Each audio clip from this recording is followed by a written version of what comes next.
не умеем смотреть. А как надо смотреть? Смотреть вперед надо с надеждой. А мы как смотрим? Мы смотрим со страхом. Назад надо смотреть с благодарностью. А мы смотрим с сожалением.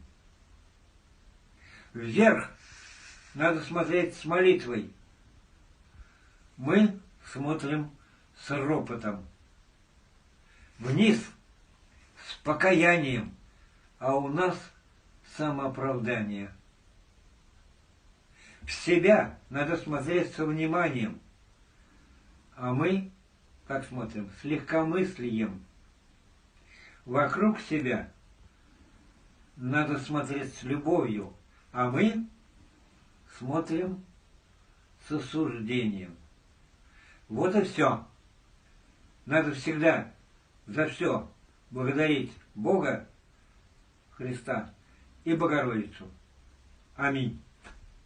Инна Киприан, профессор Строкин, келья, монастырь Нила Славянская.